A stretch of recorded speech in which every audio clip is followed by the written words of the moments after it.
Baik, Assalamualaikum warahmatullahi wabarakatuh. Selamat sore dan salam sejahtera bagi kita semua.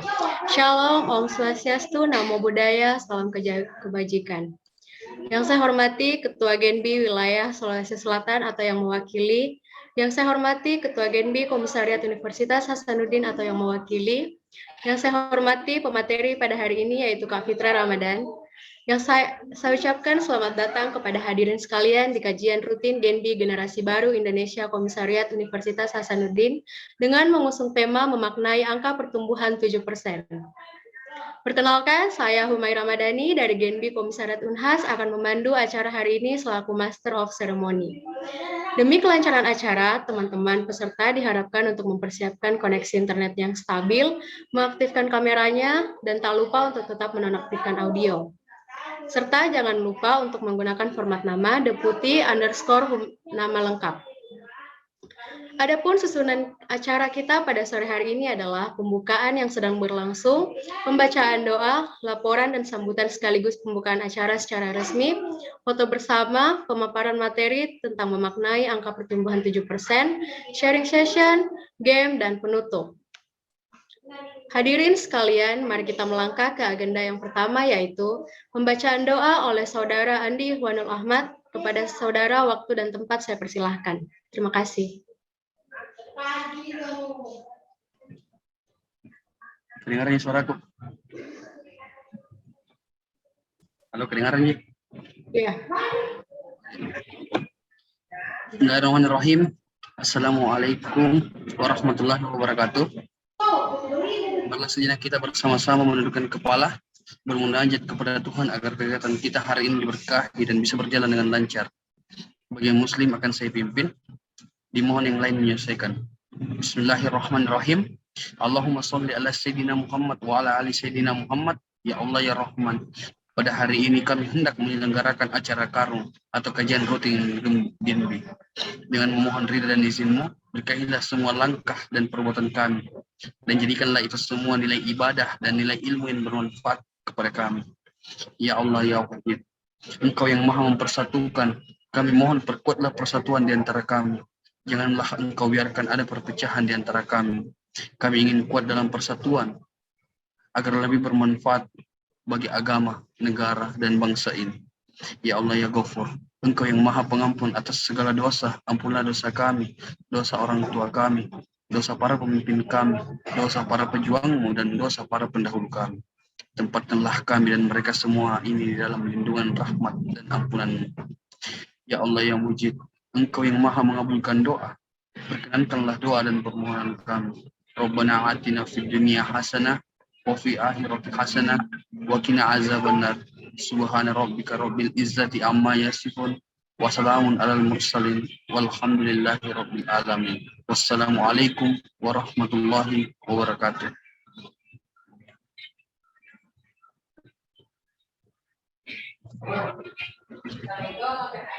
Terima kasih kepada Saudara Andi Huanul Ahmad.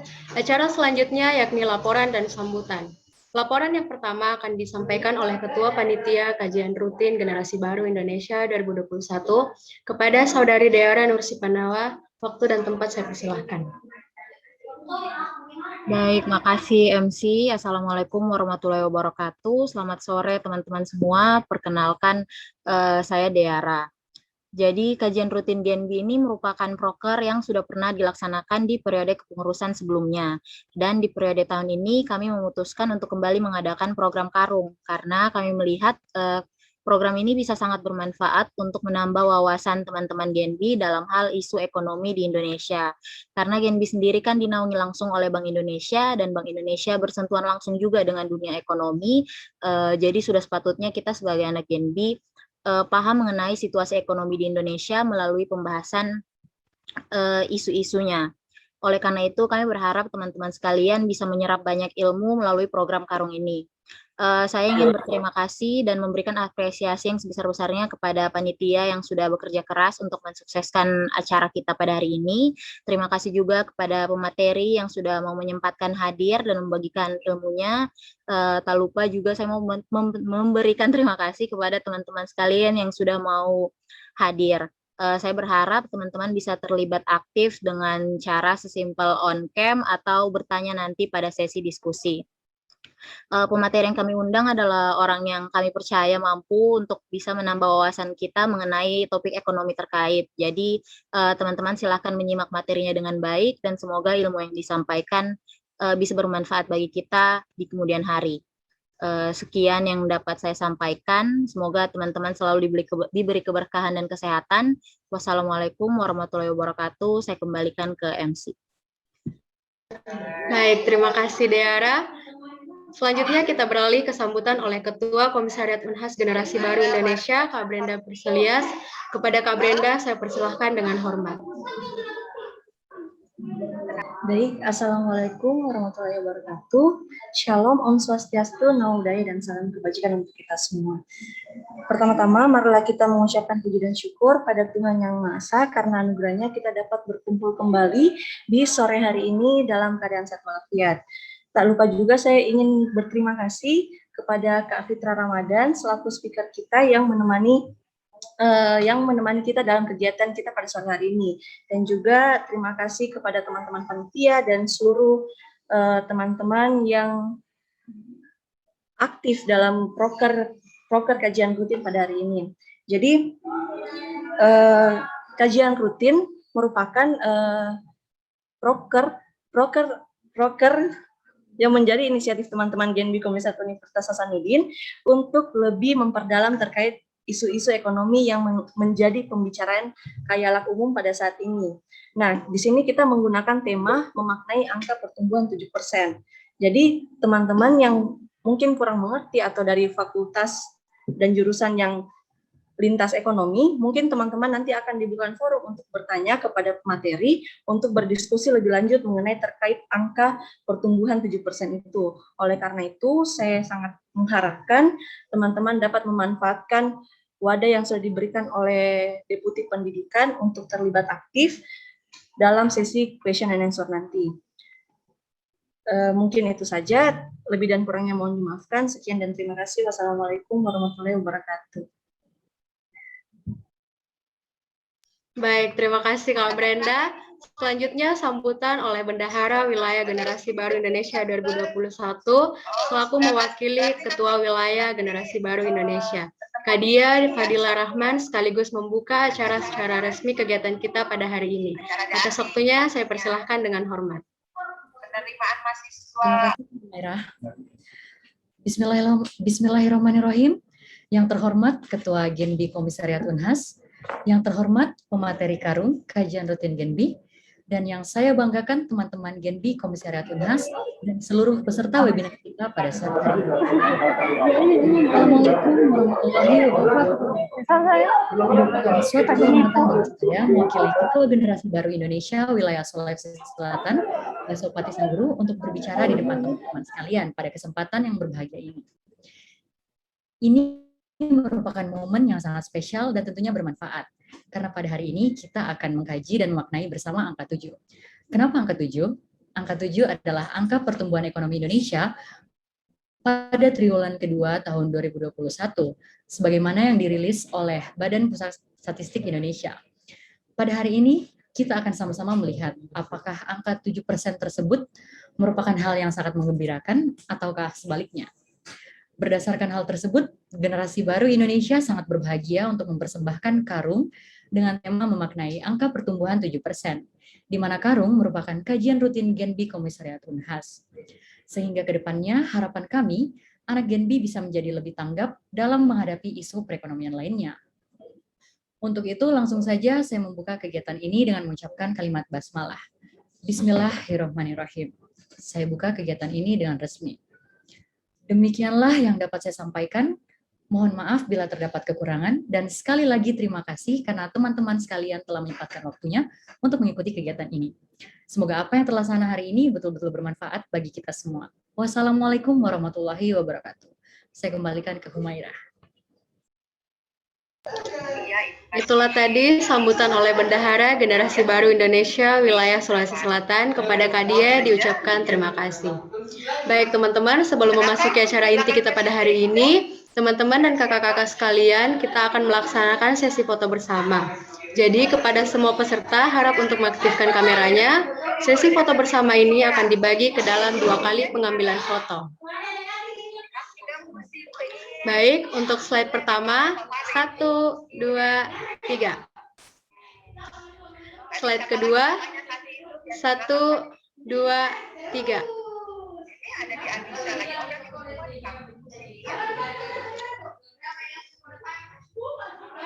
Slide ketiga, 1, 2, 3.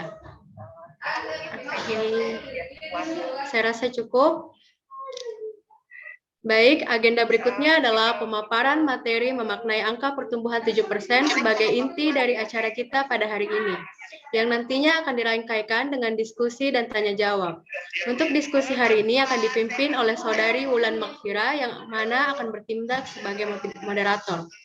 Saya ingatkan sekali lagi kepada peserta, diharapkan untuk merendam namanya dengan format yang sudah ditentukan, yaitu deputi nama lengkap. Juga mengaktifkan kameranya selama kegiatan berlangsung dan menonaktifkan mikrofon. Baik, langsung saja kita beralih ke agenda selanjutnya, yaitu pemaparan materi. Kepada moderator, saya persilakan untuk mengambil alih. Baik, terima kasih Kak Humaira. Selamat sore teman-teman semua. Perkenalkan, saya Wulan Makfira yang akan bertindak sebagai moderator di kajian rutin GENBI 1 ini.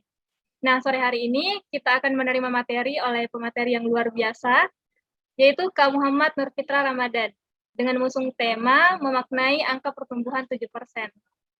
Nah, sepertinya Kak Fitra juga sudah bergabung di tengah-tengah kita saat ini. Halo Kak Fitra, apa kabar? Halo Wulan, kabar baik. Alhamdulillah. Oke Kak, sebelum kita mulai pemaparan materinya, saya akan membacakan CV singkat dari Kak Fitra terlebih dahulu. Jadi nama lengkap Kak Fitra yaitu Muhammad Nurfitra Ramadan. Beliau merupakan bagian dari Majelis Permusyawaratan Mahasiswa Fakultas Ekonomi dan Bisnis Universitas Hasanuddin. Juga pernah menjadi bagian dari Himpunan Mahasiswa Jurusan Ilmu Ekonomi di fakultas yang sama. Beliau juga bergabung dalam media ekonomi dan pernah menjadi anggota GENBI wilayah Sulawesi Selatan. Saat ini, Kak Fitra bergabung dalam Ikatan Pemuda Pelajar Mahasiswa Pangkep. Nah, itu tadi pembacaan CV singkat dari pemateri kita. Sebelum itu, mohon izin Kak Fitra, perlu saya ingatkan bahwa pemaparan materinya akan berlangsung selama kurang lebih 45 menit. Dan teman-teman, saya harap semua dapat menyimak materinya dengan baik, karena setelah pemaparan materi nanti, teman-teman sekalian diharapkan aktif untuk ikut dalam sesi diskusi atau sesi tanya-jawab. Oke, tanpa berlama-lama lagi, langsung saja kepada pemateri, Kak Fitra, waktu dan tempat saya persilahkan.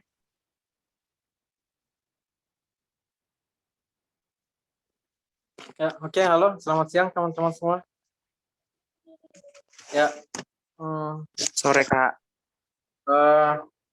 Oke, jadi temanya itu adalah memaknai angka pertumbuhan 7%. Oke. Ya, jadi menarik. Bagaimana angka 7% itu kita interpretasikan. 7% ini 7% apa? Pertumbuhan apa? Biasanya kita sebut dengan pertumbuhan ekonomi. Pertumbuhan ekonomi itu dia menunjukkan apa? Angka 7% itu menunjukkan apa sebenarnya? Nah, itulah yang menjadi bahasan kita di sini. Apa yang terjadi kalau ekonomi itu bertumbuh? Nah, kalau bertumbuh 7% artinya apa? Atau apakah ukuran dari pertumbuhan ekonomi itu? Nah, sederhananya nih teman-teman, jadi kalau dikatakan pertumbuhan ekonomi itu artinya terdapat peningkatan kesejahteraan untuk ukuran-ukuran yang paling umum. Itu kita menggunakan ukuran GDP ya kawan-kawan. Ya, GDP itu apa? Nah, sebentar kita bahas ya. Gitu. Kita melihat dulu kondisi dari negara ASEAN 4. ASEAN 4 itu adalah negara-negara di Asia Tenggara yang terbesar keempat. Gitu. Kita lihat di sini, di grafik ini. Kita bisa perbesar juga. Nah, oke, kita lihat pertumbuhan ekonomi negara ASEAN 4 dari kuartal 1 tahun 2020 hingga kuartal 2 tahun 2021. Apa yang kita dapat simpulkan dari grafik ini? Nah, kuartal 1 2020 itu adalah suatu periode di mana kita ada pandemi breakout gitu ya. Coronavirus breakout. Semuanya tahun 2019 ya. Tahun 2019 itu pertama kali ada virus corona, namun tidak di Indonesia, belum ada di Indonesia gitu. Nanti tahun 2020 bulan Februari kalau nggak salah ya, Februari atau Maret itu diumumkan bahwa Indonesia sudah mengalami yang namanya pandemi COVID gitu. Di mana orang-orang itu takut keluar rumah gara-gara ada virus ini. Gitu. Nah, perlu teman-teman ketahui kenapa sih pandemi COVID itu dapat menghambat pertumbuhan ekonomi gitu. Dapat menurunkan kesejahteraan. Barangkali pembahasan ini sudah terlalu sering ya gitu. Tetapi dalam ilmu ekonomi kita mengenal adanya pasar. Ya, mungkin ada teman-teman ilmu ekonomi di sini ya. Oke. Ya, barangkali banyak ya, apalagi di Genbi teman-teman ilmu ekonomi itu. Ada namanya permintaan dan penawaran. Permintaan penawaran itu mencerminkan suatu pasar gitu. Interaksi antara keduanya itu menghasilkan berapa harga atau berapa kuantitas suatu barang yang diminta gitu. Atau secara agregat berapa pendapatan dan berapa harga gitu ya. Nah, kalau terjadi pandemi COVID, itulah yang dihambat sebetulnya kawan-kawan. Yang dihambat itu interaksi antara kedua itu tidak terjadi pasar. Karena ada hambatan-hambatan seperti kebijakan pemerintah atau baik dari hambatan pemerintah ataupun dari orang-orangnya sendiri. Gitu. Karena takut virus, akhirnya pasar tidak bertemu. Gitu. Karena ada PSBB atau apakah istilahnya itu. Gitu. Akhirnya pasar tidak bertemu. Itulah yang menyebabkan pertumbuhan ekonomi itu menurun. Gitu. Tidak terjadi permintaan sebagaimana normalnya. Tidak terjadi permintaan, artinya tidak terjadi produksi. Nah, itulah yang terjadi kawan-kawan. Nah, kita lihat pertumbuhan ekonomi negara ASEAN 4. Sedikit gambaran umum ya tentang grafik ini. Apa yang teman-teman lihat dari grafik ini? Oke, jadi negara-negara ASEAN 4 itu kan sangat punya hubungan satu sama lain ya, gitu. Saling berinteraksi satu sama lain, baik itu dari jalur perdagangan maupun arus modal, gitu, investasi asing masuk dan keluar. Itulah yang terjadi hingga itulah yang menyebabkan kenapa grafik ini itu bergerak hampir seirama, gitu ya, kawan-kawan ya. Nah, ini bukan hanya di kuartal 1 2020 hingga kuartal 2 2021, tapi ini juga terjadi di banyak ini ya. Sudah lama ya. Sudah lama, bahkan sudah berpuluhan-puluhan tahun terjadi seperti ini. Nah, coba kita lihat grafik ini. Dia bergerak seirama. Apakah istilahnya itu? Tersinkronisasi. Ini adalah gambaran siklus bisnis. Ini adalah pertumbuhan ekonomi. Nah, kita lihat ketika Indonesia menurun, ya yang lain juga ikut turun. Singapura turun, yang lain juga ikut. Nah, inilah yang terjadi selama ini. Siklus bisnis kita itu mengalami sesuatu yang disebut dengan sinkronisasi. Bahkan pada masa krisis, kalian lihat ya kursor saya? Kelihatan ya?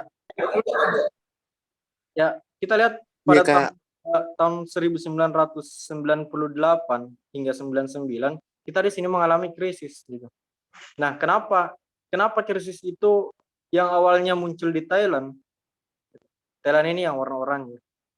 Awalnya hanya di Thailand, tapi negara-negara lain itu ikut turun juga. Gitu. negara Thailand krisis, Indonesia, Malaysia, Filipina, Singapura, dan lain-lain itu ikut krisis juga. Gitu. Nah, ini adalah fenomena yang kita sebut dengan sinkronisasi siklus bisnis. Gitu.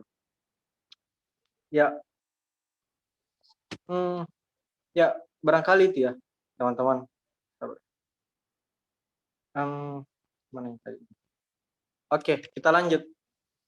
Kita sudah bicara banyak ya soal siklus bisnis ini, tentang siklus pertumbuhan ekonomi ini antar negara. Tetapi kita kadang terbalik-balik ya untuk membedakan, untuk menggambarkan konsep pertumbuhan ekonomi itu. Pertumbuhan itu peningkatan pendapatan. Tetapi teman-teman kita kadang bingung gitu. Apa sih itu pendapatan? Orang-orang atau yang ekonom-ekonom yang di TV-TV itu mereka sering menyebut pendapatan. Pendapatan apa yang dimaksud? Kadang kita sering tertukar-tukar tentang pendapatan gitu, atau pendapatan yang dalam keseharian kita yang kita pahami. Gitu.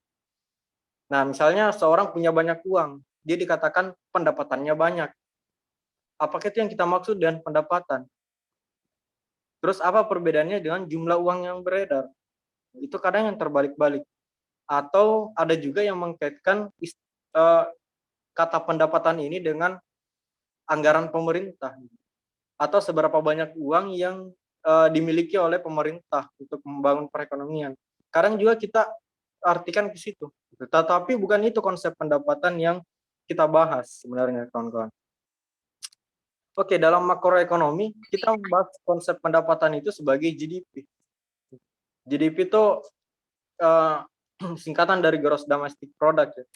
Atau dalam bahasa Indonesia kita sebutnya dengan produk domestik bruto. Nah, produk domestik bruto ini adalah suatu nilai. Nilai ini yang dihitung dengan satuan moneter ya. Satuan moneter baik itu rupiah, dolar atau mata uang apapun itu. Nilai moneter dari suatu barang dan jasa yang final. Barang dan jasa final itu artinya barang dan jasa yang langsung kita nikmati, yang langsung kita habiskan nilai gunanya. Gitu. Jadi intermediate goods itu dia bukan tidak terhitung dalam PDB ya, kawan-kawan. Apa-apa saja PDB itu. Jadi PDB itu yang teman-teman konsumsi tiap hari itu sudah masuk dalam PDB atau GDP. Nah, dari mobil mewah, mobil ini yang kalau kita jual, barang-barang, bahan-bahan makanan, ini semua masuk dalam hitungan PDB. Meja yang dibeli oleh pemerintah atau siapapun, atau jasa cukur, atau jasa rumah sakit. Nah, semuanya itu masuk dalam perhitungan GDP. Nah, tentu untuk menghitung ini kan kita tahu kan tiap triwulan atau tiap kuartal, triwulan itu kuartal ya. Tiap kuartal itu BPS itu menghitung dari GDP itu. Nah, tentu banyak sekali ya. Tidak mungkin kan kita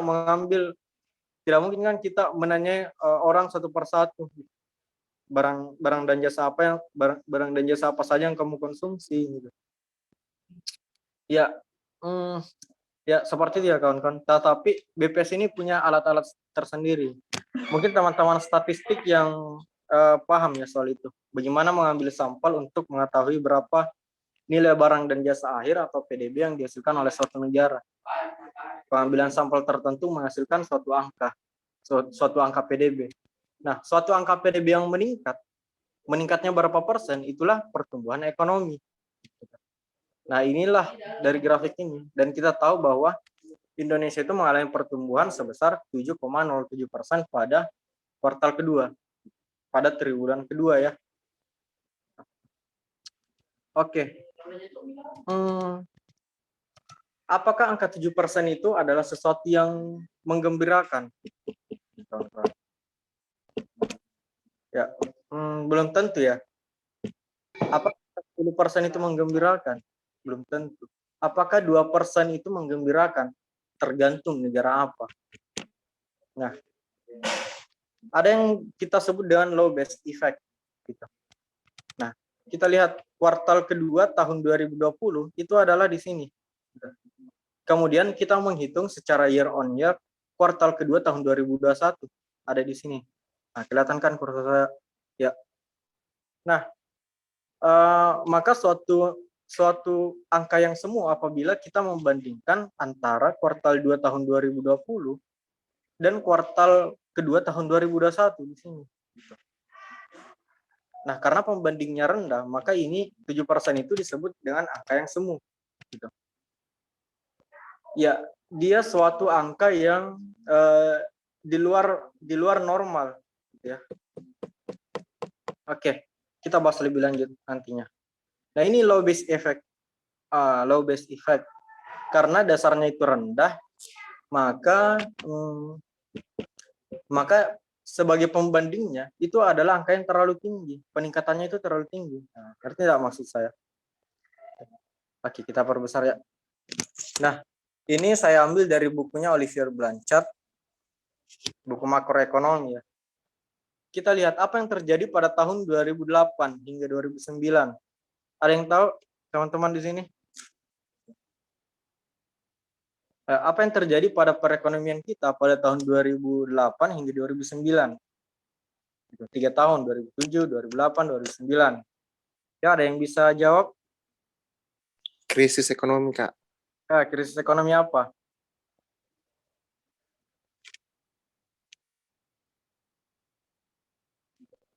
Ya, jawabannya betul, krisis keuangan global ya. Krisis keuangan global tahun 2008. Dan dampaknya tentu di 2008 dan 2009. Kita lihat tahun 2008 pada saat krisis hingga efeknya itu kerasa. Ini di mana ini ya? Ini untuk dunia. World output growth rata-rata dari 2000 hingga 2007 untuk dunia ya. Ini 3,2. 2009 dampak krisis itu kerasa menjadi minus 2,3. Inilah yang tahun 2010 kita sebut dengan low base effect gitu. Low base effect. Dia 4,0% gitu. Tinggi sekali ya karena pembandingnya minus 2,3. Nah, kemudian lihat tahun 2011 dan 2012. 3,0, 3,2. Tentu tidak lebih tinggi dari 2010. Karena 2010 adalah pembandingnya GDP growth, GDP world tahun 2009 ke 2010. Gitu. Nah, ini untuk Amerika Serikat. Sumber dari krisis ini kan Amerika Serikat. Kita lihat output growth. Output itu sama saja dengan PDB ya. Sama saja dengan PDB. Kita lihat tahun 2009. Krisisnya kerasa, minus 3,5%. Gitu. 2010, 3,0. Kemudian 1,5 turun lagi 1,8. Inilah yang kita rasakan pada saat ini kuartal kedua tahun 2021. Angka 7% itu adalah angka yang sangat tinggi. Karena bandingnya sekali lagi kuartal kedua tahun 2020 terendah. Ini hanya soal angka sebetulnya kawan-kawan ya. Gitu. Barangkali bisa dikomentar sama teman-teman statistik ya atau matematik di belakang nanti gitu ya. Oke. Nah, kita lihat di grafik yang pertama tadi. Indonesia, kita lihat Indonesia. Indonesia itu yang warna merah, 7% itu di sini. Gitu. Bandingkan sama Malaysia, Malaysia di atas sini. Karena pembandingnya dia di sini, gitu, paling bawah. Kelihatan kan kursor saya? Makanya dia sampai di sini, karena pembandingnya rendah. Nah, lihat lagi yang hijau, Filipina. Filipina di sini. Gitu. Yang paling kena juga Filipina.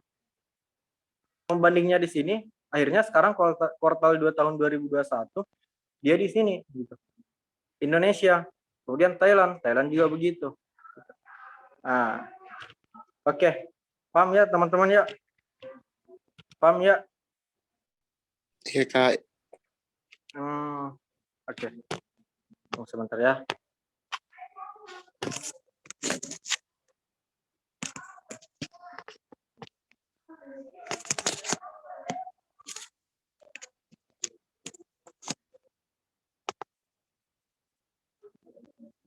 Oke. Ini low base effect gitu. Itu yang terjadi selama ini kan. Dan terjadi saat ini juga.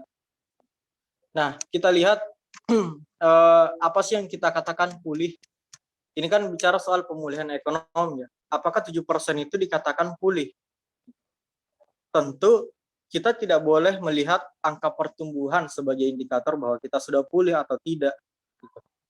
Nah, bayangkan beberapa tahun yang lalu, tahun 2019,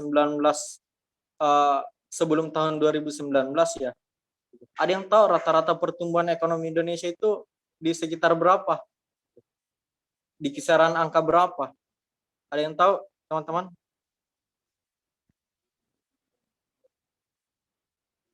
Ya, pertumbuhan ekonomi itu di kisaran berapa? Di kisaran berapa persen? Ya, ada yang bisa jawab?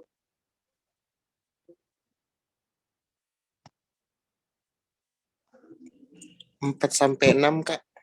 4-6%.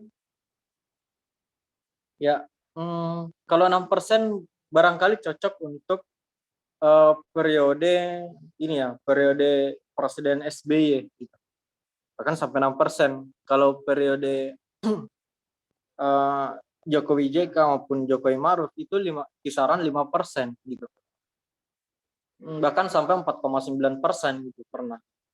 Oke, jadi dia sekitar, betul tadi yang dikatakan, dia di sekitar 5%. Kemudian sekarang kita mengalami pertumbuhan 7%. Apakah lebih baik angka 7% itu? Nah, tentu kita tidak bisa langsung berkesimpulan bahwa sekarang adalah angka 7% itu angka yang menunjukkan kita sudah pulih. Kita lihat secara level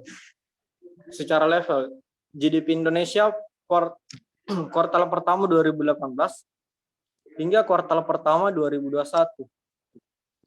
Ini adalah tren peningkatannya. Tren peningkatannya atau teman-teman matematik sebutnya ini gradien ya. Atau slope biasanya. Kita lihat dari garis ini gitu. Dia konstan sekitar gradiennya itu konstan sekitar 5%, pertumbuhannya 5%. Tetapi pada kuartal pertama tahun 2019, gitu, angka PDB ini karena ada COVID dia turun sampai kuartal 2 tahun 2020. Gitu. Kemudian bagaimana yang menjelaskannya ya? Kalau dikatakan normal, kita asumsikan normal ya, tidak ada COVID. Tentu yang warna biru ini dia naik terus gitu. Tidak terjadi apa-apa gitu. 5%, terus 5%, terus gitu. Sampai pada kuartal pertama tahun 2021 itu seharusnya kita sudah ada di level ini gitu. Tetapi nyatanya adalah kita masih berada di level ini gitu. Nah, apakah itu yang disebut pulih? Meskipun 7%, apakah itu kita sebut perekonomian sudah pulih? Tentu tidak. Atau pertanyaan yang lain, kita kan selama ini kan saya terlalu membahas secara ini ya, secara teoritis ya. Apa sih artinya pertumbuhan ekonomi itu, pertumbuhan ekonomi? Atau apa dampak dari pertumbuhan ekonomi itu?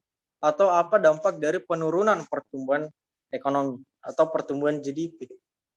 Nah, GDP kan jumlah barang dan jasa akhir, ya kan? Kalau itu turun, artinya produsen itu atau perusahaan-perusahaan itu dia mengurangi produksi, betul enggak? Betul kan? Dia mengurangi produksi, artinya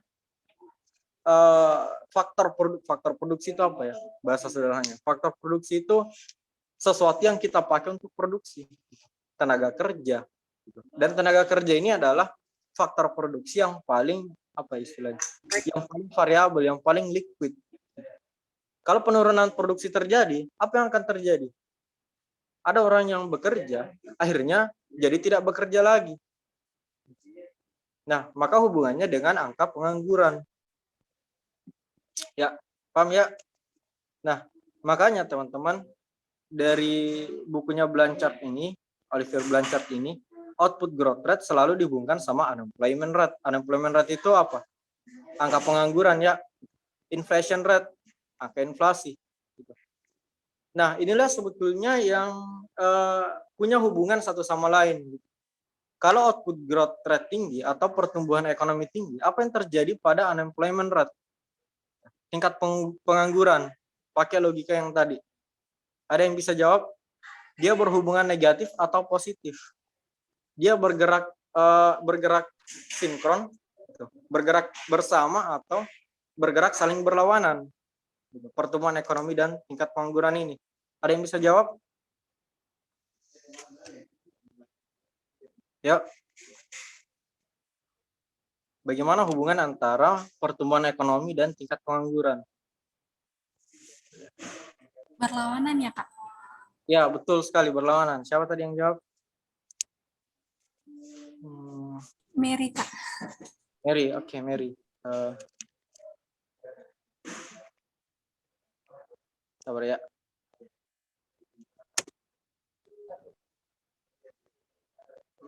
Ya, betul sekali Mary, hubungannya itu berlawanan. Ketika terjadi pertumbuhan ekonomi, tentu unemployment rate itu menurun, angka pengangguran itu menurun. Tetapi kalau terjadi penurunan pertumbuhan ekonomi, nah yang harus kita pikirkan adalah berapa banyak orang yang di PHK, berapa banyak orang yang awalnya berpenghasilan kemudian menjadi tidak berpenghasilan. Nah, ada suatu hukum yang namanya Okun's Law. Sabar ya.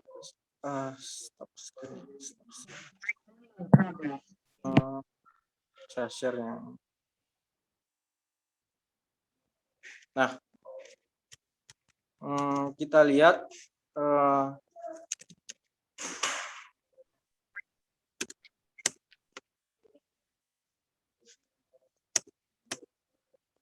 nah, bagaimana sih itu Okun's Law gitu?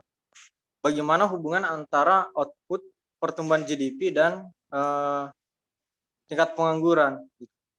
Nah, ini ada namanya Okun's Law. Jadi betul yang dikatakan Mary, dia selalu berlawanan.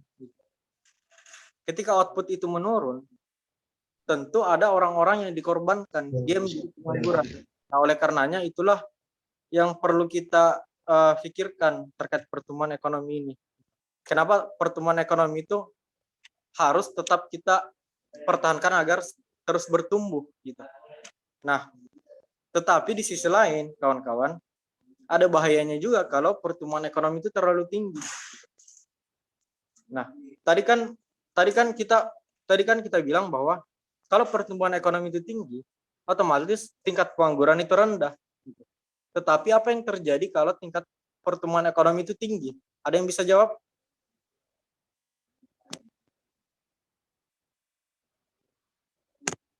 Ya, ada yang bisa jawab?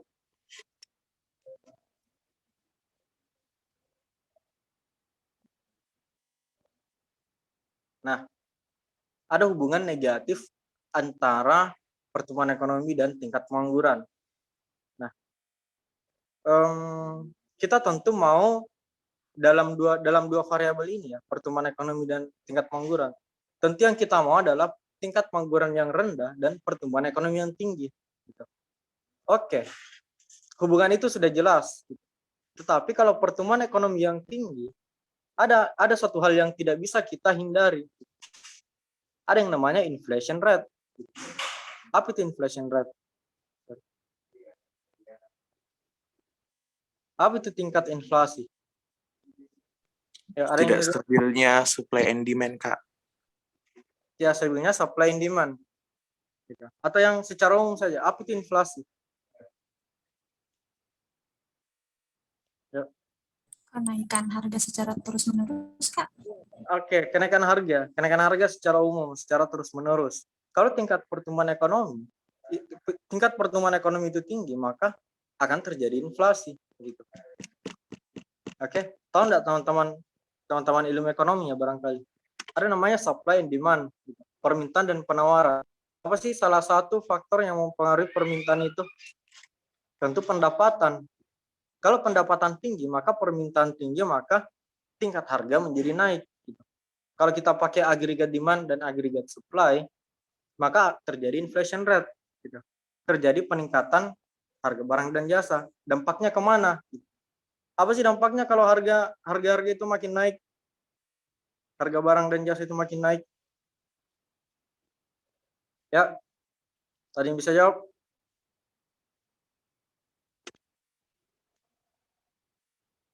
Ya, apa dampak kalau inflation rate itu tinggi, tingkat inflasi itu tinggi?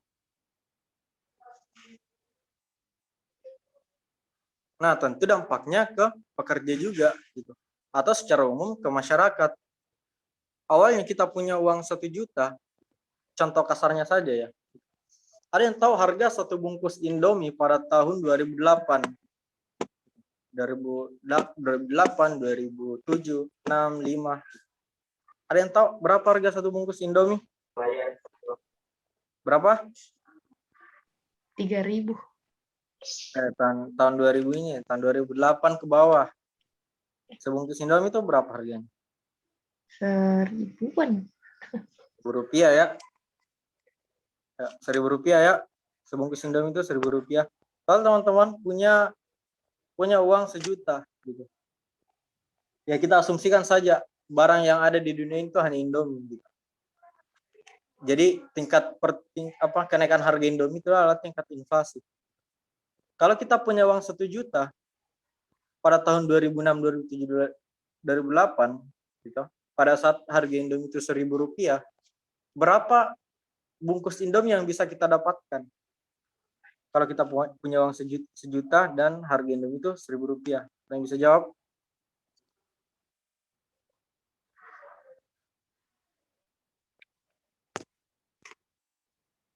Oke, Ikhwanul Ahmad 1.000 bungkus Indomie ya gitu. Betul. Tapi kalau sekarang harga sebungkus Indomie berapa? Ya 2.500 rupiah. Kalau kita punya uang 1 juta, sisa berapa bungkus yang bisa kita dapatkan? 1 juta bagi 2.500. Ya berapa?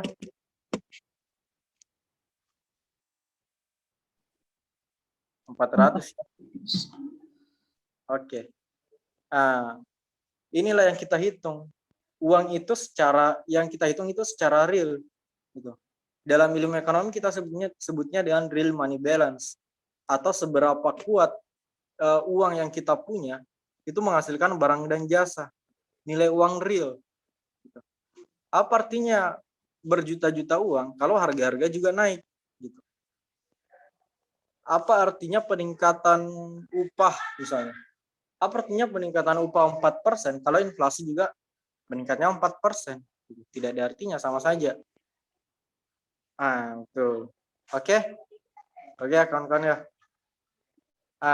Inilah yang kita bahas dari tadi.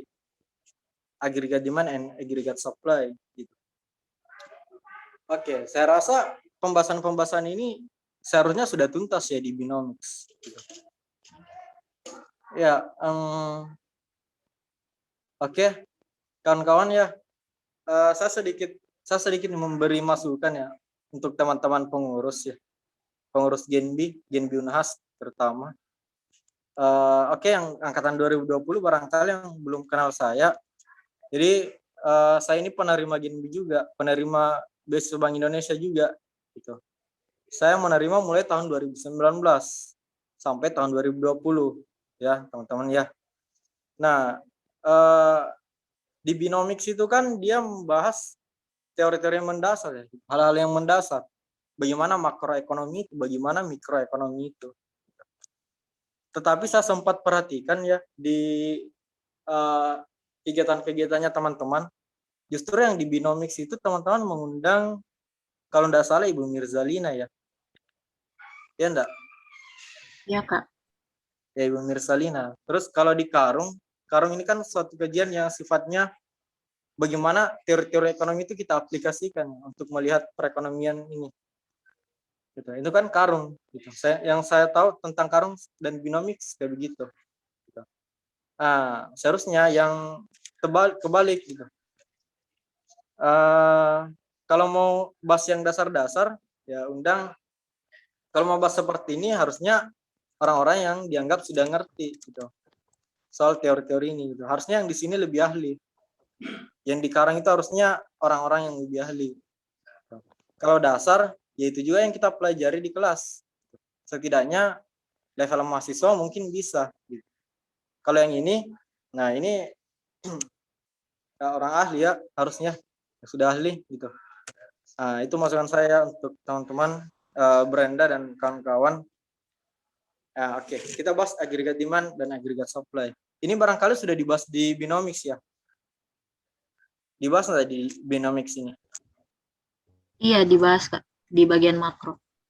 Ya, di bagian makro. Di bagian makro. Apa sih agregat demand dan agregat supply itu? Agregat demand itu menunjukkan apa? Agregat demand sesuai namanya ya, permintaan. Apa yang mempengaruhi permintaan? Ya, tentu kita harus balik ke definisi dari output itu apa. Gitu. Pengeluaran masyarakat itu apa saja, ya kan? Dari sisi permintaan ada yang tahu? Output adalah apa? Jumlah barang dan jasa akhir yang dikonsumsi oleh masyarakat. Gitu. Apalagi yang dibeli oleh perusahaan apa istilahnya? Itu investasi ya. Konsumsi, ada investasi, kemudian yang dibeli sama pemerintah apa? Namanya government expenditure gitu. G, C tambah I tambah G tambah apalagi? Ekspor dikurang impor, selisih ekspor dan impor. Itulah yang menunjukkan agregat demand. Kemudian apalagi kira-kira yang dapat mempengaruhi agregat demand ini? Ini kan output ya. Kalau agregat demand itu bergeser ke kanan misalnya, maka terjadi peningkatan atau penurunan output. Ya, bagaimana? Kalian sudah ikut Binomics. Kalau terjadi peningkatan permintaan, harusnya terjadi pertumbuhan ekonomi atau enggak? Ya, harusnya iya ya. Nah, salah satu yang mempengaruhi agregat demand ini adalah kebijakan moneter. Kalau teman-teman tahu. Jadi, sekarang saya mau tanya, sekarang masih ada yang namanya klasikal enggak? Masih ada enggak nama klasikal? Klasikal itu yang kita tiap minggu, tiap hari Jumat ya. Tiap hari Jumat kita datang ke BI belajar ke bank sentralan. Sekarang masih ada enggak tentang itu? Sudah tidak ada, Kak. Enggak ada ya. Iya. Itu dulu ada namanya klasikal. Gitu. Hari Jumat kita datang belajar ke bank sentralan sama dasar-dasar ekonomi. Nah, kalau misalnya Bank Indonesia itu ingin menambah jumlah uang yang beredar, bagaimana caranya? Atau bukan bagaimana caranya? Kebijakan apa yang diambil? Gitu. Tanda rapat Dewan Gubernur. Kalau BI menurunkan 7 days repo rate, BI 7 days repo rate atau tingkat bunga Bank Indonesia itu, kalau dia diturunkan itu artinya apa? Teman-teman, ada yang tahu? Apa artinya itu? Nah, biasanya yang di live IG ya, atau di Facebook, di Facebook atau di YouTube, kalau ada pengumuman hasil rapat Dewan Gubernur, itu teman-teman Genbi itu banyak yang muncul di situ. Genbi Sulsel hadir. Genbi Unhas. Enggak pernah ya saya lihat ya. Apa artinya kalau BI itu menurunkan BI 7 days repo rate? Ada yang tahu? Uang beredar banyak di masyarakat atau bukan? Bicara? Mary. Ya. Kalau dia diturunkan, kita tidak perlu panjang-panjang ya soal ini. Kalau BI 7 days repo rate diturunkan, artinya BI itu menambah jumlah uang yang beredar. Dia ingin meningkatkan agregat demand. Oke. Agregat demand ini diharapkan dia bergeser ke kanan sampai kita dapat peningkatan output atau pertumbuhan ekonomi. Nah, itu soal agregat demand. Kalau agregat supply, itu bahasnya kita jangka menengah dan jangka panjang. Jangka pendek dan jangka panjang. Ini semuanya pembahasan yang advance ya. Barangkali teman-teman ilmu ekonomi bisa ya mempelajari ini lebih dalam. Nah, dalam jangka panjang itu sebetulnya tidak ada ini ya, tidak ada kesepakatannya bilang berapa tahun atau berapa dekade, tapi biasanya dia hitungannya dekade. Kebijakan-kebijakan seperti kebijakan moneter itu menjadi tidak berguna untuk dalam jangka panjang, gitu. Karena produksi itu orang-orang ini kan, perusahaan itu memproduksi karena apa? Karena ada permintaan ya. Gitu. Nah, sementara permintaan itu sifatnya jangka pendek. Kalau dalam jangka panjang, apa yang mempengaruhi produksi itu meningkat? Variabel-variabel apa? Kalau agregat demand kan tadi ada jumlah uang yang beredar, kebijakan fiskal, kebijakan moneter. Fiskal itu Kementerian Keuangan ya. Kalau moneter Bank Indonesia. Kalau dalam jangka panjang kita lihat long run, LR ini long run, SR ini short run. Long run aggregate supply itu dia vertikal, artinya apa? Seberapa banyak pun kita menambah jumlah uang yang beredar, itu tidak terjadi pertumbuhan ekonomi, itu dalam jangka panjang. Gitu. Karena dalam jangka panjang itu dia dipengaruhi oleh hal-hal yang misalnya seperti apa? Misalnya produktivitas. Produktivitas dipengaruhi oleh misalnya soal pendidikan. Nah, kita lihat di bukunya Blanchard lagi.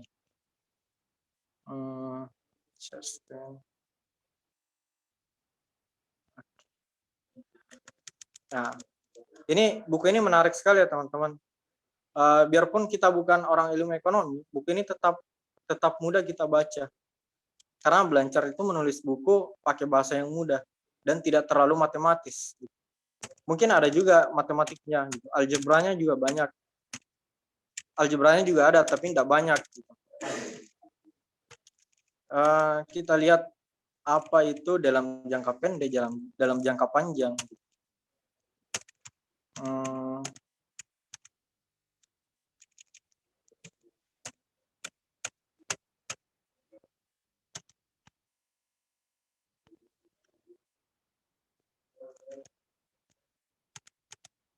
Nah, ini dia.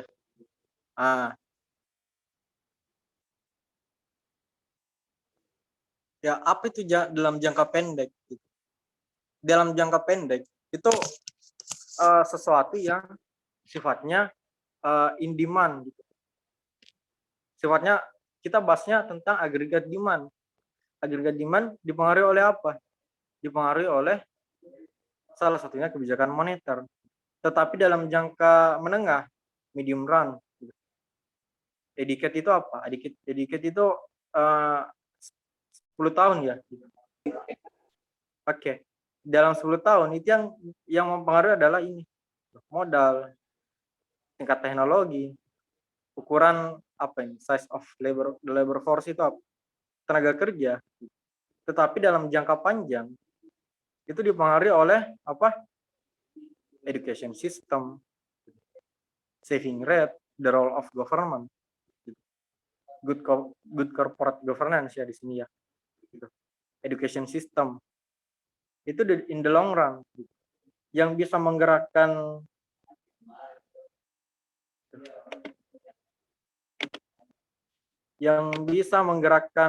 long run aggregate supply ini adalah hal-hal yang tadi, education system, saving rate, the role of government.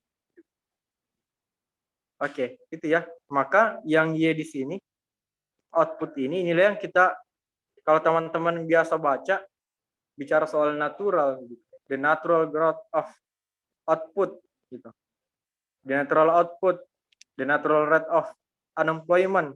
Nah, ini yang dimaksud tingkat output dalam jangka panjang. Dia baru bisa berubah kalau ini yang garis vertikal ini dia bergeser ke kanan. Bergeser ke kanan karena ada peningkatan sistem pendidikan misalnya. Nah, oke, mengerti ya teman-teman. Jadi kalau kita bicara soal jangka panjang, money supply terus ditambah. Kalau agregat demand ini ke kanan terus, dalam jangka panjang dia hanya menghasilkan sesuatu yang disebut dengan kenaikan harga. Gitu. Kalau ini naik artinya inflasi kan, tetapi outputnya tidak nambah. Nah, namun teori-teori seperti ini sebetulnya masih menjadi perdebatan ya kawan-kawan. Apakah jumlah uang yang beredar itu mempengaruhi output real, gitu, mempengaruhi produk domestik bruto. Nah, ini sesuatu yang masih dalam masa perdebatan hingga sampai sekarang. Oke. Nah, demand shock. Demand shock itu apa? Nah, demand shock ini salah satunya COVID. Gitu. Oke. Ada faktor-faktor lain selain harga yang mempengaruhi permintaan. Nah, misalnya seperti apa? Perubahan selera kan misalnya. Oke.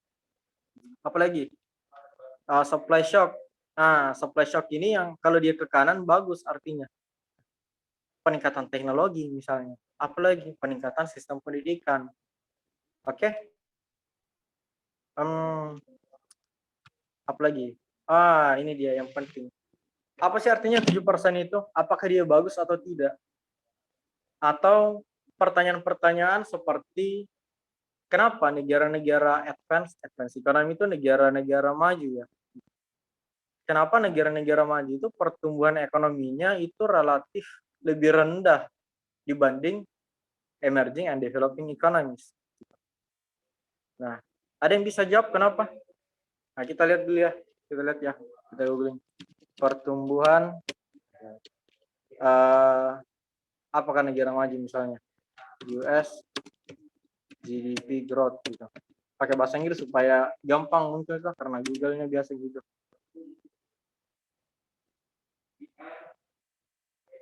Nah, dia berapa? Ini 3,5% ya. Kita bisa lihat kisarannya enggak di sini.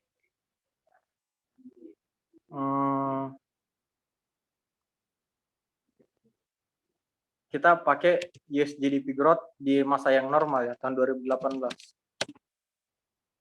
Berapa tahun 2018? 3,0%.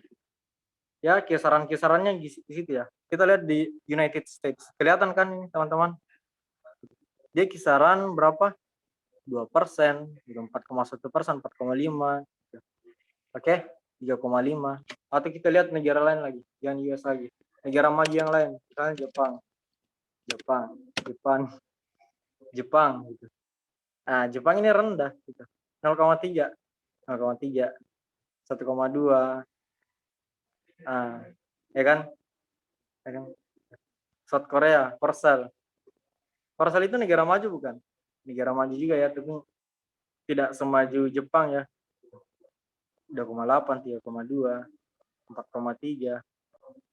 Nah, coba kita lihat satu lagi.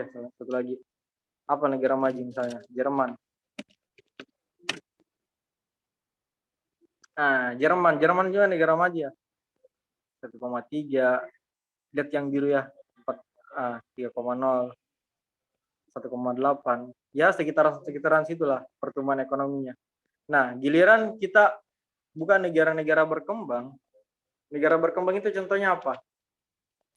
Indonesia ya. Indonesia 5,2 gitu. Tinggi ya, lebih tinggi ya dibandingkan tadi. 5,6, 6,3 gitu. 7,8 bahkan pernah. 8,1, pernah 10 ya. 10,9 tahun 1968. Oke. Itu negara berkembang. Kita contoh lagi satu negara berkembang. Apa negara berkembang lagi selain ini? Kita Asia Tenggara saja, Thailand. Nah, Thailand 4,2.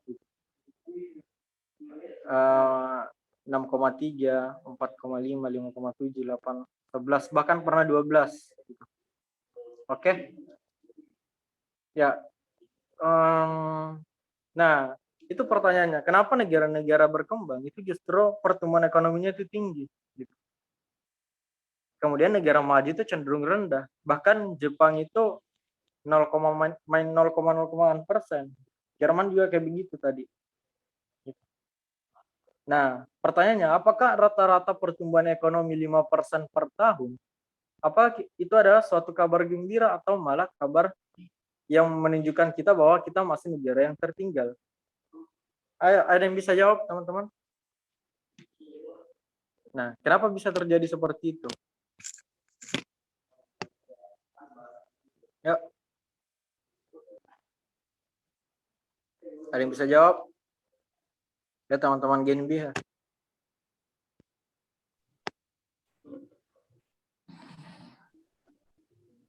Saya Kak mungkin bisa, tapi kalau salah mungkin bisa dikoreksi Kak. Siapa? Ini siapa yang Oke. Brenda Kak. Brenda, begitu Iya. ya.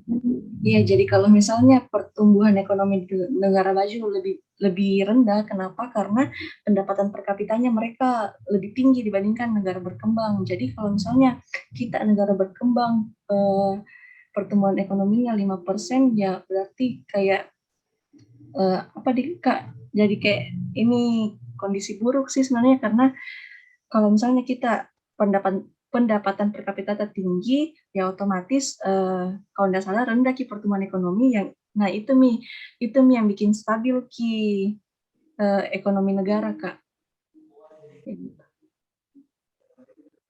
Ya, oke. Ya belum terjawab sih semuanya.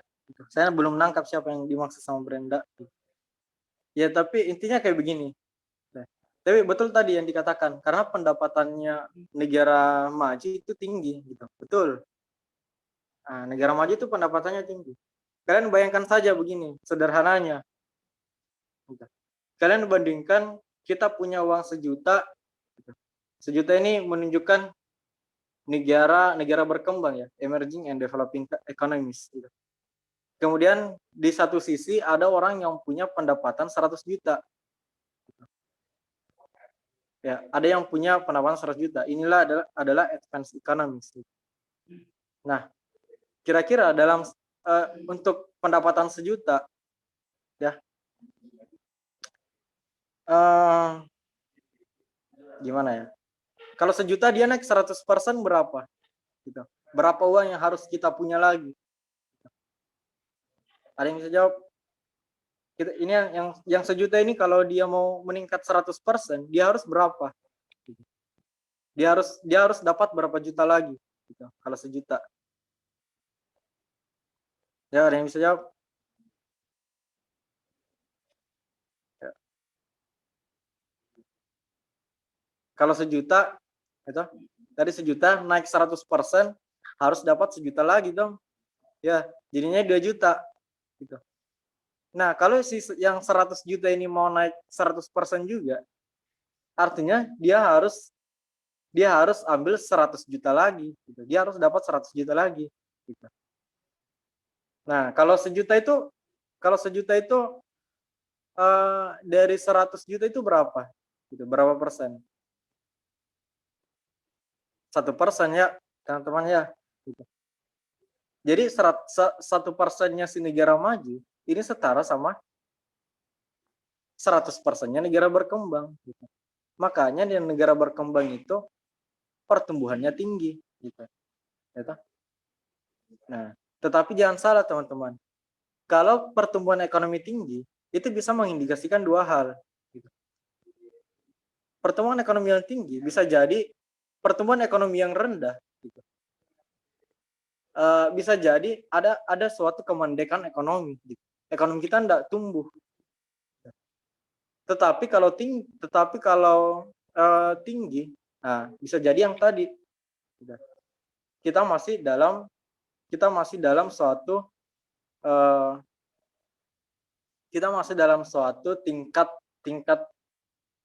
tingkat ekonomi yang relatif rendah. Makanya teman-teman, itulah kenapa kita tidak boleh membandingkan pertumbuhan ekonomi Indonesia dan pertumbuhan ekonomi Jepang gitu, atau Jerman. Gitu. Kan biasa tuh ada yang sering bangga-bangga begitu. Tingkat pertumbuhan ekonomi Indonesia rata-rata 5%. Gitu. Jepang rata-rata berapa? Gitu. Jepang tadi berapa? Kan biasa yang begitu. Gitu. Jepang rata-ratanya 0,5. Gitu. ya 0,5 gitu. Bahkan 3% barangkali ya, bagusnya ya 1,5% lah gitu. Kita tidak boleh membandingkan seperti itu, tidak apple to apple. Kalau mau bandingkan Jepang, bandingkan dia dengan Amerika Serikat atau Jerman atau Prancis, negara-negara maju. Kalau mau bandingkan Indonesia, yang bandingkan sesama negara berkembang, bandingkan sama Malaysia, bandingkan sama Thailand, Vietnam, dan lain-lain. Oke? Nah, makanya kita tidak boleh tertipu dengan angka yang tinggi. Gitu ya, teman-teman ya. Gitu ya. Angka pertumbuhan ekonomi yang tinggi belum bisa mengindikasikan bahwa kinerja pemerintah itu bagus dibanding negara-negara lain yang pertumbuhan ekonominya lebih rendah. Gitu. Oke? Nah, banyak sekali variabel-variabel untuk melihat bagaimana ekonomi kita. Bukan hanya GDP. Banyak sekali ukuran. Unemployment rate apakah bisa jadi ukuran? Bisa juga. Inflasi bisa juga? Bisa juga. Oke? Ya. Nah, inilah jawabannya secara teori ya. Secara teoritis ya. Indifference curve itu ya nanti teman-teman bahas di Bionomics soal ini. Gitu. Oke? Ya, saya rasa cukup ya.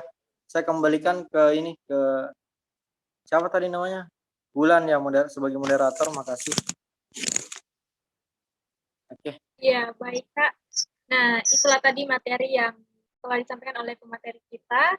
Kepadanya saya ucapkan terima kasih banyak Kak Fitra. Selanjutnya kita berpindah ke agenda berikutnya, yaitu sesi diskusi dan tanya jawab. Bagi teman-teman yang ingin bertanya, silakan menggunakan fitur raise hand lalu mengaktifkan audionya ketika saya persilahkan, atau bisa juga teman-teman melalui room chat dengan format nama kemudian pertanyaan. Untuk sesi ini mungkin saya buka 3 pertanyaan 3 orang penanya. Kepada teman-teman, ada yang ingin bertanya?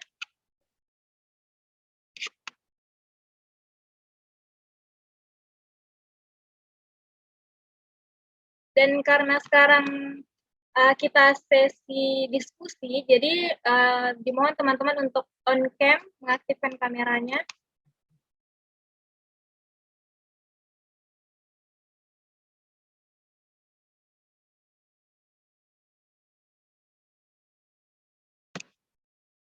Apakah teman-teman ada yang ingin bertanya? Kalau gitu mungkin dari saya dulu Kak Fitra, sambil menunggu teman-teman yang lain untuk mempersiapkan pertanyaannya. Oh, ini ada yang raise hand. Mungkin dari Kak Asfa dulu. Kepada Kak Asfa, saya persilahkan. Iya, makasih moderator. Mungkin langsung saja. Tadi sudah dijelaskan sama Kak Fitra, ini basic fundamentalnya itu pertumbuhan ekonomi seperti ini dan lain-lainnya. Tapi kalau dari saya pribadi, cuman mau tanya, kan ini tadi dari kita lebih ke misalnya kayak di penelitian itu lebih ke kualitatif. Kita menemukan finding the problems. Ini masalahnya di mana fundamentalnya ini. Jadi kalau dari saya pribadi, mau saya tanya intervensinya, khususnya untuk kita sendiri sebagai misalnya kayak masyarakat Indonesia, seharusnya apa yang kita lakukan untuk membantu pertumbuhan ekonomi di Indonesia ini pada saat ini, karena kan tadi juga kita lihat kan Kak, kayak kuartal di akhir-akhir tahun ini di 2021, 2020 kan betul-betul yang tidak seharusnya yang diinginkan. Jadi apa bagus yang dilakukan untuk kita misalnya kita sebagai remaja ataupun masyarakat Indonesia yang ada sekarang ini untuk bantu perekonomian Indonesia seperti itu Kak. Thank you.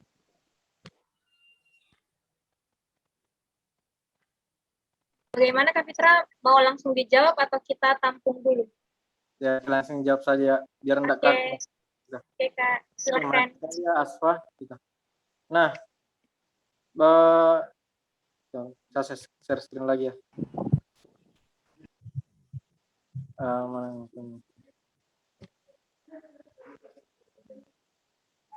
Sabar ya. Ya, device saya yang satunya keluar ya, nggak apa-apa. Kita bayangkan tadi yang bagaimana perekonomian itu dalam jangka pendek dan dalam jangka panjang gitu. Long run, short run. Ingat nggak tadi, long run agregat supply itu dia dipengaruhi oleh apa? Kita lihat bukunya tadi Blanchard ya. Ya, ada yang bisa ingat yang tadi Short run itu Bukan. apa? Medium run bicara soal apa? Long run bicara soal apa? Ada yang ingat, teman-teman? Kalau kita bicara short run, maka dia sangat bergantung sama permintaan. Nah, ini yang susah. Kalau dari kita sendiri gitu, sebagai individu.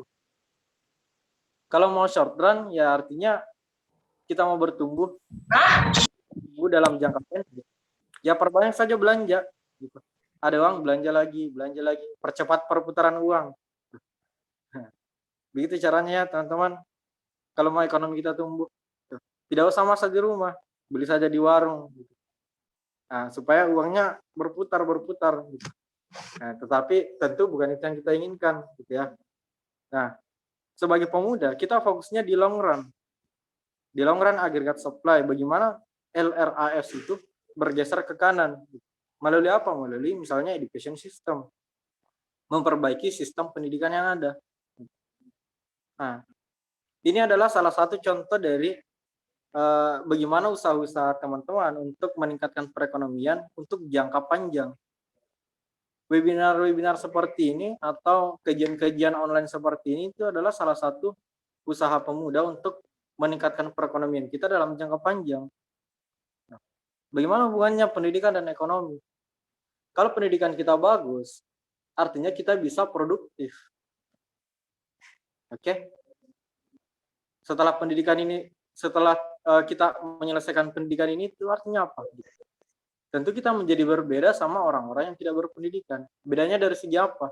Bedanya dari segi kita tentu lebih produktif. Bukan hal yang pasti ya, tapi kecenderungannya seperti itu. Orang-orang yang berpendidikan tentu dia bisa lebih produktif dibanding yang tidak. In the long run, teknologi kita, teknologi itu bisa apa saja, teknologi produksi, mesin-mesin atau cara produksi yang efisien dan efektif itu seperti apa. Teman-teman teknik, teman-teman MIPA, gitu. Research and development, gitu. Penelitian pengembangan itu adalah usaha-usaha untuk meningkatkan perekonomian kita dalam jangka panjang. Saya rasa hanya seperti yang bisa saya jawab ya, Aspa. Ya, keren sekali pertanyaannya. Ya, makasih banyak, Kak. Oke, selanjutnya kita beralih ke penanya kedua, kepada Kak Diara. Silahkan. Oke, makasih Wulan.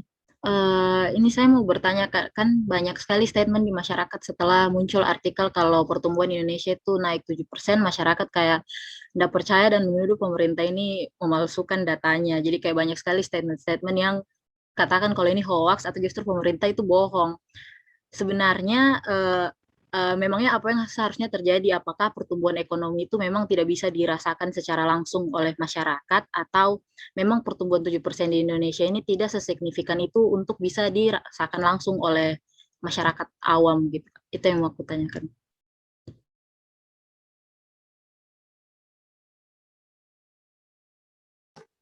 Ya oke ya, menarik ya pertanyaannya ya soal statistik ya.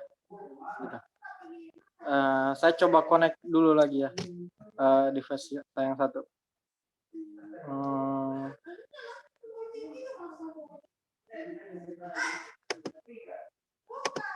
Sabar ya.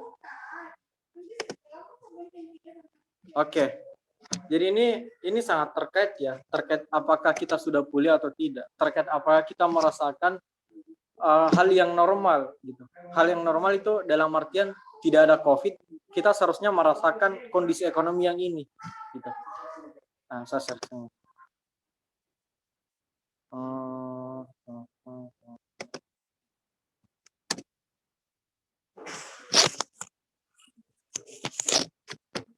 Oke. Nah, kita lihat yang ini gitu. Apakah ini kerasa, apakah angka 7,07% ini itu kita merasa bahwa ekonomi itu sudah bagus. Apa artinya orang yang di PHK itu bisa dapat kerja lagi? Awalnya kan yang PHK itu bisa bayar cicilan-cicilan rumah, cicilan-cicilan listrik dan lain-lain. Gitu. Sekarang karena di PHK karena agak berat gitu untuk memberi itu. Nah, apa arti pulih yang sebenarnya? Gitu. Arti pulih kalau kita berada di level ini. Gitu. Rata-rata pertumbuhan 5% itu harusnya ada di sini. Gitu. Oke? Sederhananya seperti itu. Tetapi pertanyaan Diara terkait apakah pemerintah itu berbohong soal data itu? Ya, kita tidak tahu ya. Tetapi kalau dia bohong, justru ini adalah hal-hal yang sangat berbahaya. Karena kita berbohong soal data. Oke? Nah, kita kembali yang tadi. Saya menduga bahwa ini memang betul terjadi 7,07% itu. Tetapi kita tidak boleh terlalu bangga karena ada low base effect namanya. Pembandingnya rendah. Oke? Kuartal kedua di sini, kuartal kedua tahun berikutnya di sini gitu. Oke? Nah, itu adalah sesuatu yang bias. Angka 7% itu menjadi bias artinya. Kita tidak boleh menginterpretasikannya sebagai sesuatu yang baik. Oke. Ya, kita bayangkan saja, seandainya tidak terjadi COVID, kita tetap mengalami pertumbuhan 5%, 5%, 5%, 5%, dan seterusnya sampai di sini. Kita merasa ekonomi kita pulih apabila hal-hal yang normal, gitu, yang seharusnya tidak ada COVID, kita tidak bakalan seburuk ini. Gitu. Penjual pentol di depan Ramses itu seharusnya bisa dapat penghasilan yang normal. Gitu. Tidak ada lagi PSBB. Gitu. Harusnya kalau dia sudah merasa seperti itu artinya ekonomi kita sudah pulih. Gitu. Oke? Ya, sederhananya seperti itu ya teman-teman.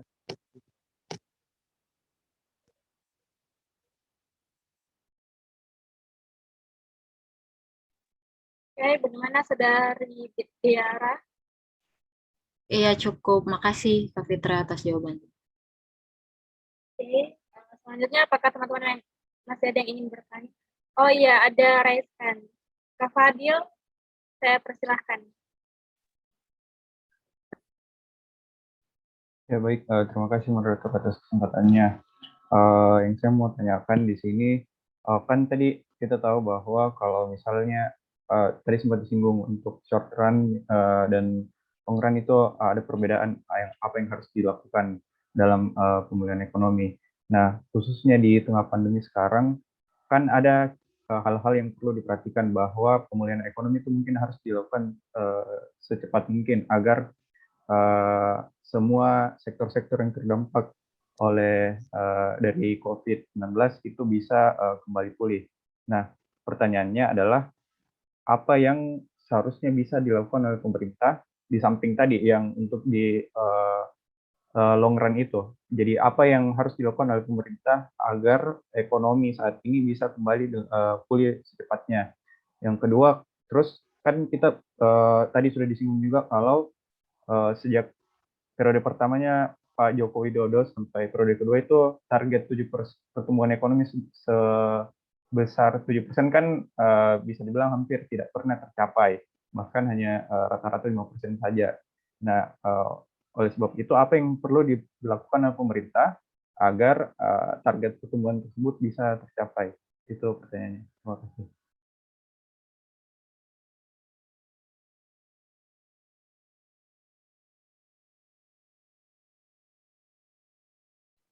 Ya, oke. Fadil ya. Ya, keren sekali pertanyaannya. Untuk pertanyaan kedua gitu. Kalau saya sendiri saya tidak bisa jawab untuk pertanyaan keduanya Fadil. Gitu. Apa yang harusnya dilakukan untuk mencapai pertumbuhan itu? Karena dalam perencanaan ekonomi, teman-teman ilmu ekonomi yang di sini kan sudah belajar ini ya. Apa namanya EPP? Mata kuliah EPP itu apa? Ekonomi perencanaan pembangunan. Itu bagaimana sulitnya itu merencanakan suatu pertumbuhan ekonomi gitu, yang terukur sampai 7%, apa-apa saja yang harus dilakukan, kebijakan pemerintah apa, secara struktural, secara kebijakan fiskal, secara moneter itu apa saja sampai kita dapat 7% itu. Selalu ada yang kita sebut dengan deviasi-deviasi atau penyimpangan terhadap apa yang kita rencanakan dan apa yang terjadi gitu, di lapangan. Itu sangat sulit gitu, untuk pertanyaan keduanya Fadil. Nah, namun yang pertanyaan pertama ini menarik. Apa yang seharusnya dilakukan pemerintah untuk memperbaiki keadaan-keadaan dalam jangka pendek? Nah, kita ingat agregat demand. Agregat demand, saya salah share screen ya. Harusnya share screen di sini. Ada yang namanya ISLM model. Nah, dalam jangka pendek, apa yang seharusnya dilakukan oleh pemerintah? Ya, nanti saya kirimkan ya buku ini. Ini menarik nih. Gampang kita mengerti. Nah,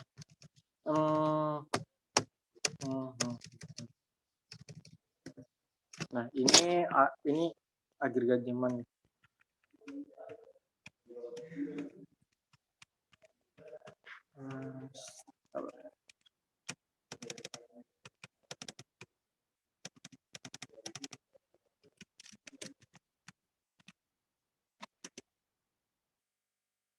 Oke. Dalam jangka pendek, kita mau mengenal beberapa kebijakan. Misalnya kebijakan fiskal. Kebijakan fiskal itu soal apa? Kebijakan fiskal itu soal apa, teman-teman? Ya, kebijakan fiskal itu bagaimana pemerintah mempengaruhi perekonomian melalui pos-pos pengeluaran dan penerimaan negara. Pengeluaran negara itu apa? APBN ya, anggaran pemerintah. Kalau penerimaan negara itu apa? Ada yang tahu penerimaan negara? Pajak ya.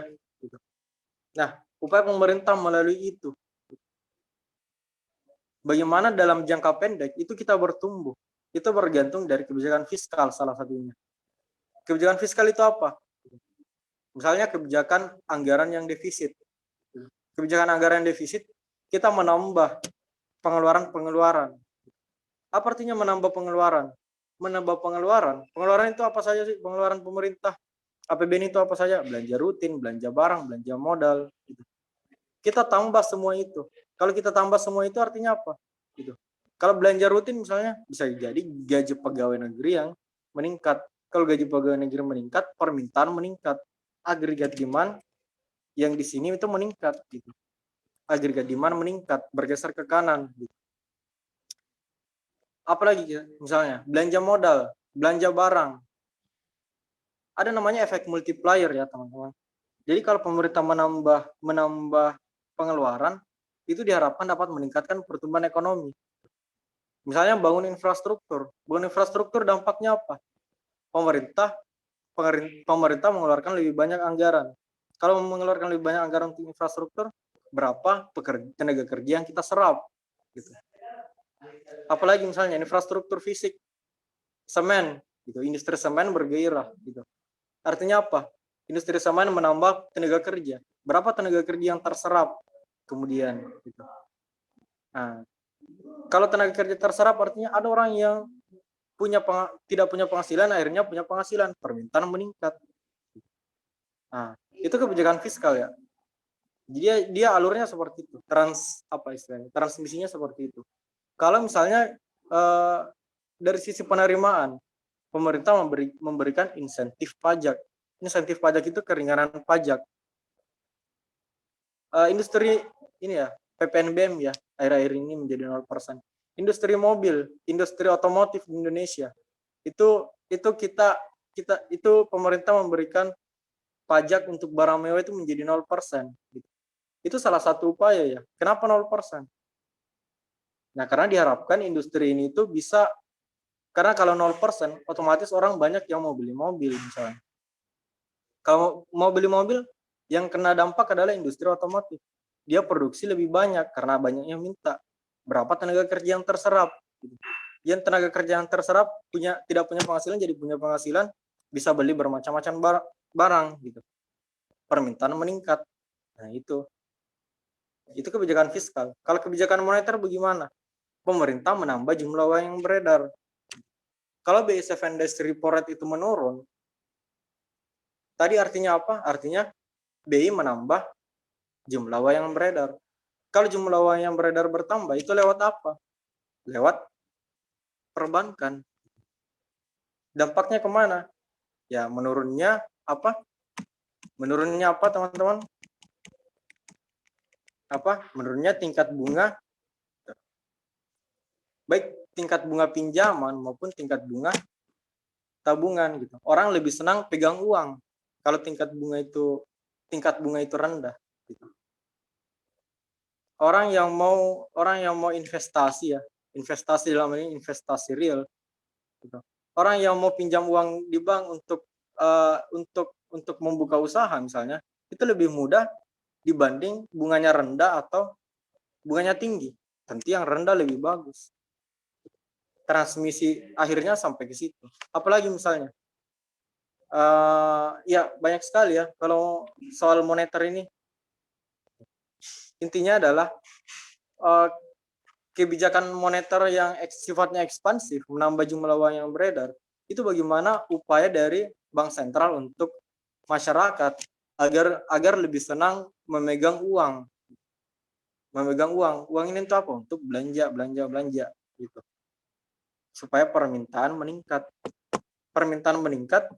sektor usaha merespon dan peningkatan produksi, ya tingkat pertumbuhan ekonomi meningkat.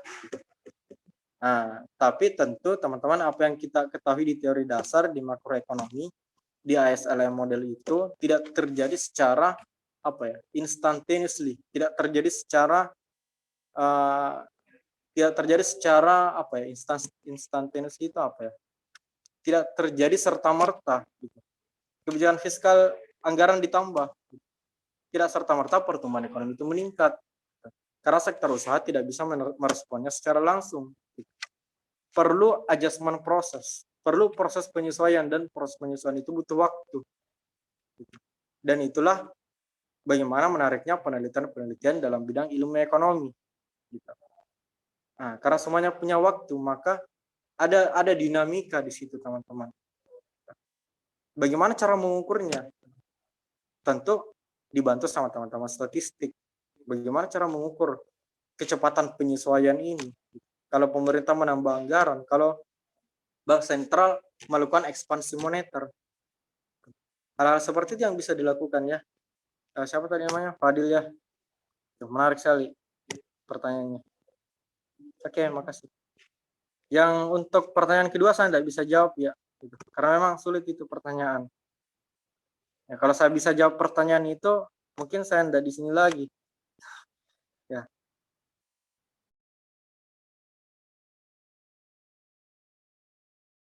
Oke, bagaimana Kak Fadil? Mungkin saya mau tanggap sedikit. Artinya apakah jadi seperti ini kan pandemi ini kan maksudnya mungkin menjadi hal yang baru bagi banyak negara untuk bisa bagaimana caranya mereka bisa mengatasi pemulihan ekonomi. Nah, apakah hal itu menyebabkan variabel-variabel baru misalnya untuk terkait dengan kebijakan kesehatan itu bisa menjadi satu faktor yang penting untuk diperhatikan sama pemerintah agar percepat pemulihan ekonomi itu bisa kembali pulih seperti itu. Karena kan kita tahu kalau misalnya sejauh ini pemerintah melakukan kebijakan anggaplah PSBB, PPKM dan sebagainya itu tentunya untuk menurunkan kasus positif COVID-19. Nah, tapi di satu sisi kan itu juga menjadi hal yang negatif di sisi ekonomi. Tapi ada saatnya juga kita mungkin harus sama-sama untuk lebih memerhatikan satu variabel yang lebih penting dalam kondisi-kondisi tertentu, dalam hal ini pandemi. Nah, apakah itu bisa menjadi variabel yang baru untuk saat ini dan kedepannya bahwa kondisi kesehatan juga itu bisa menjadi faktor yang sangat penting. Itu tadi bersambung dari pertanyaan sebelumnya. Ya. Oke ya Fadil ya. Fadil jurusan apa Fadil? Ilmu hubungan internasional. HI, oke. Ya. Keren dia HI ya. HI ini ya kajian-kajiannya banyak bersinggungan ya sama teman-teman ilmu ekonomi. Ya kalau mau belajar soal alat-alatnya, gitu, alat untuk menganalisis kebijakan-kebijakan seperti itu, di ilmu ekonomi itu ada namanya berbagai macam gitu. Kita punya alat-alat untuk menganalisis itu. Ada namanya ISLM model, gitu. Ya, ada namanya alat-alat analisis yang dikembangkan sama ekonomi neoklasik, gitu. Bagaimana mikroekonomi, gitu.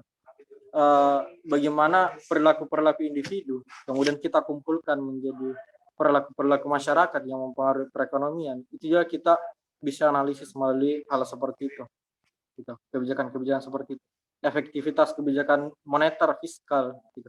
Atau yang disebutkan sama Fadil, pendidikan, kesehatan.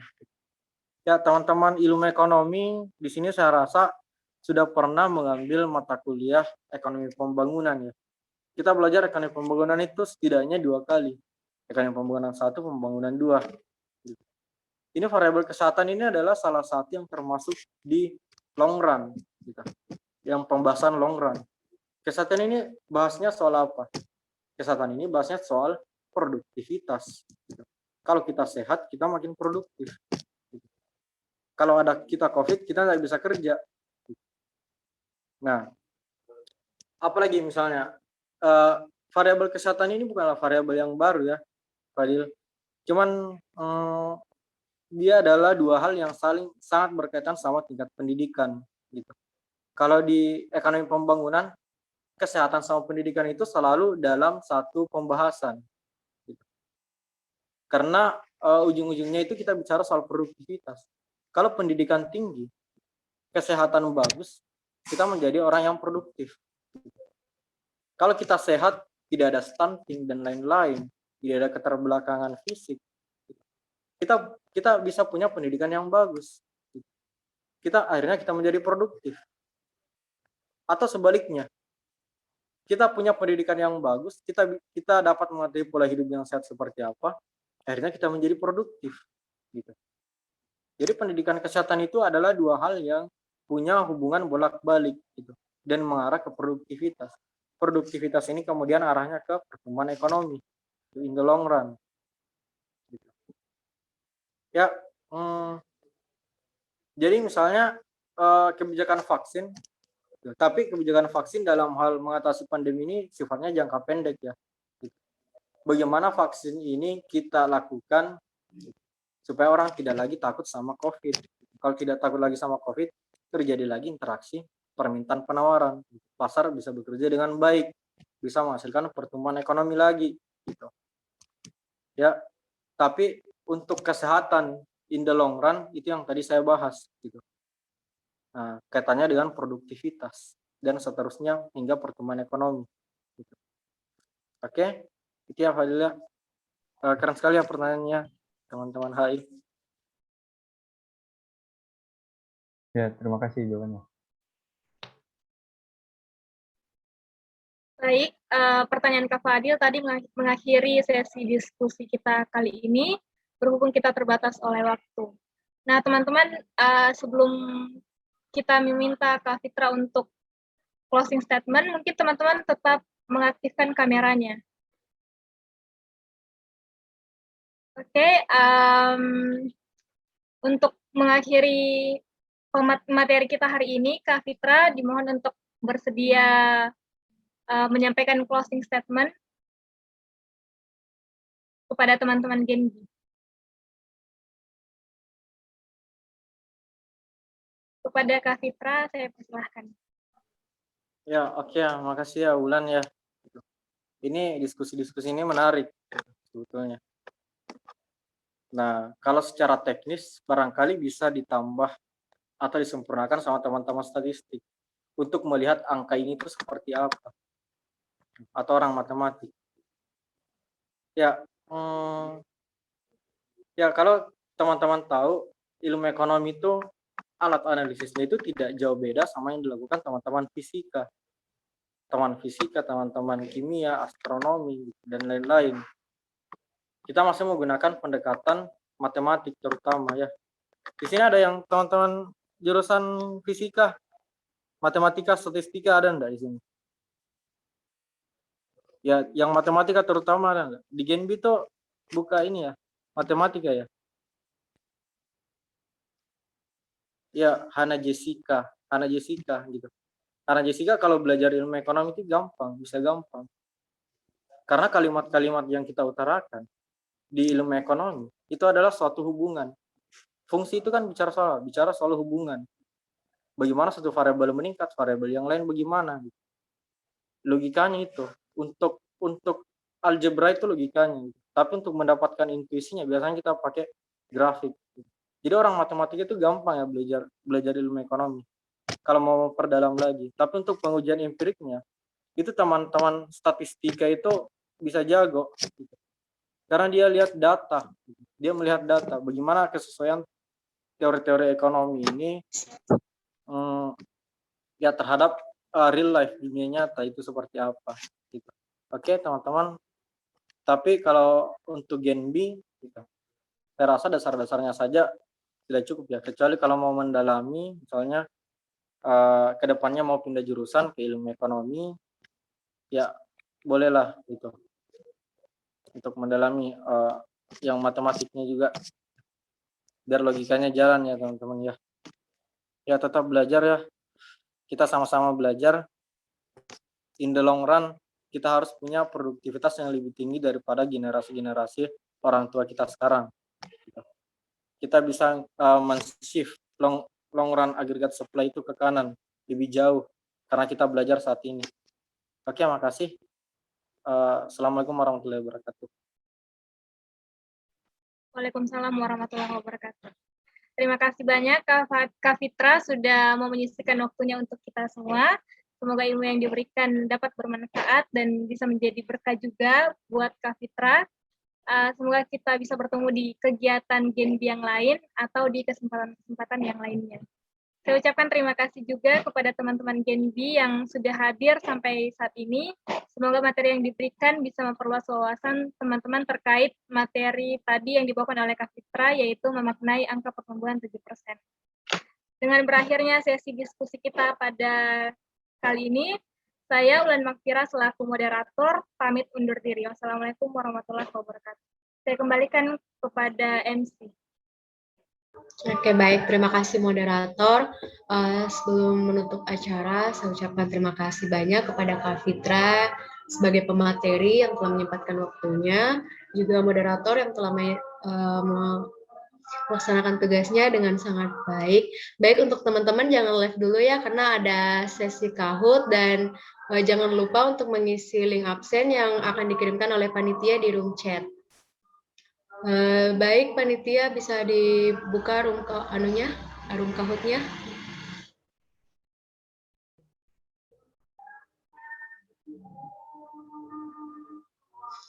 Oke, baik, langsung login di Kahoot dengan PIN 34343797.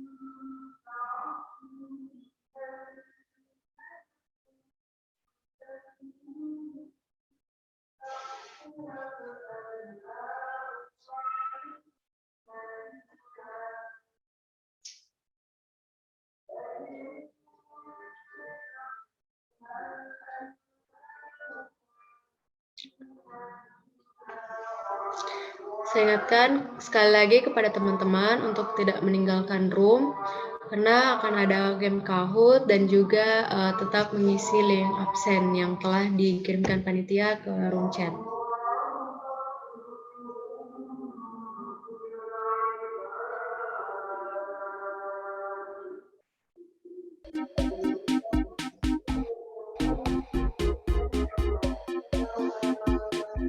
Oke, Triple S sudah bergabung, A36, ada pemenang, ayo yang lain gabung lagi dengan PIN 43433797.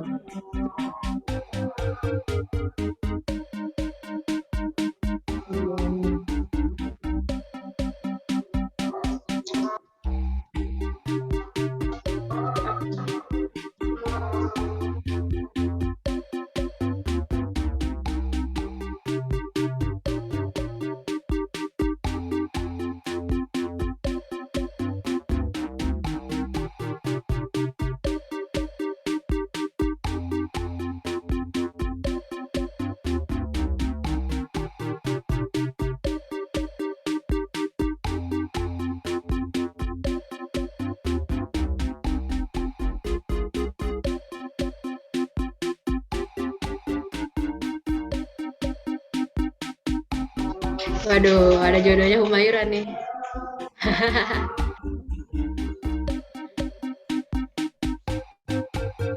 Oke, juara 3-nya mana? Sudah ada juara 1, juara 2.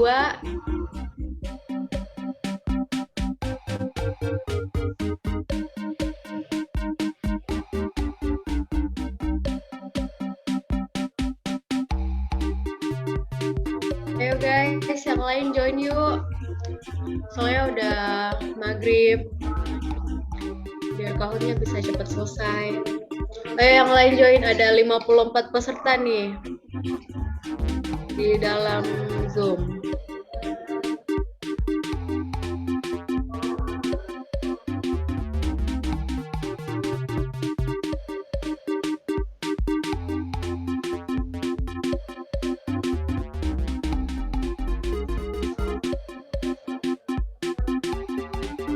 Ayo guys,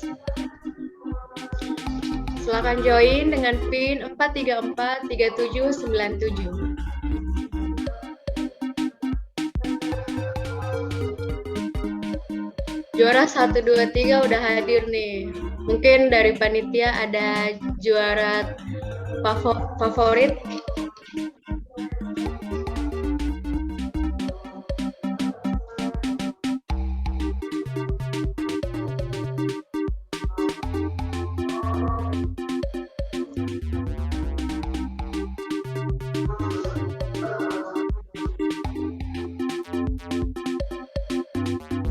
Saya sekali lagi, teman-teman bisa gabung dengan kode PIN 4343797. Ayo teman-teman, udah maghrib nih.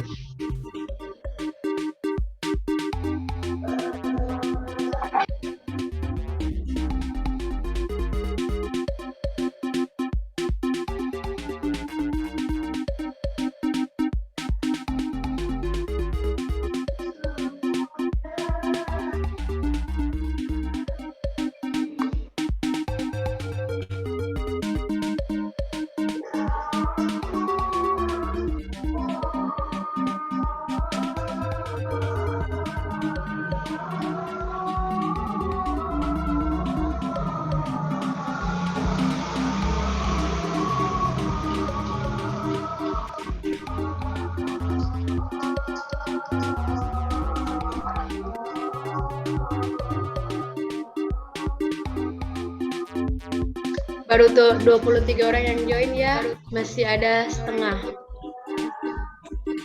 Ya teman-teman.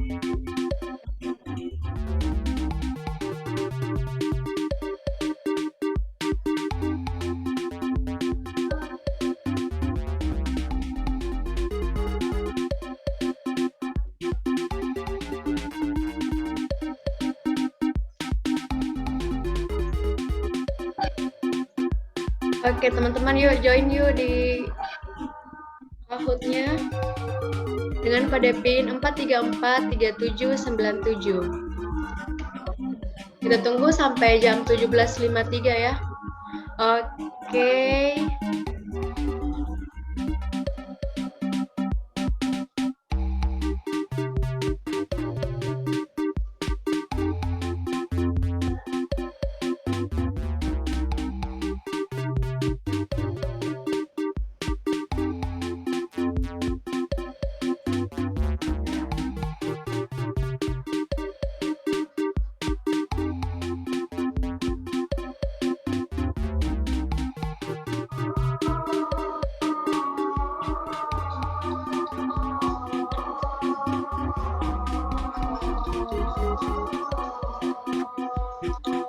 Oke, karena mengingat waktu sudah pukul 17.53, jadi Kahoot-nya bisa kita mulai dari sekarang. Ada 27 peserta, wah, kesempatan menang banyak nih. Pertanyaan pertama, memaknai angka pertumbuhan 7%. Oke.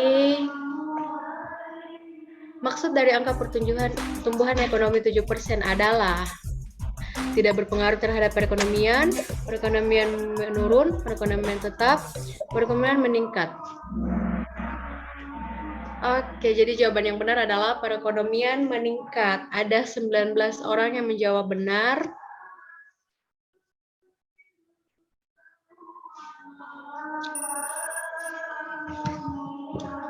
Wow. Juara pertama ada pemenang, kedua juara 1, dan ketiga juara 2. Oke, lanjut. Pertanyaan kedua, sebelum sampai di angka 7%, berapa tahun sebelumnya perekonomian Indonesia berada dalam kisaran berapa persen? 5%, 7%, 6%, atau 8%?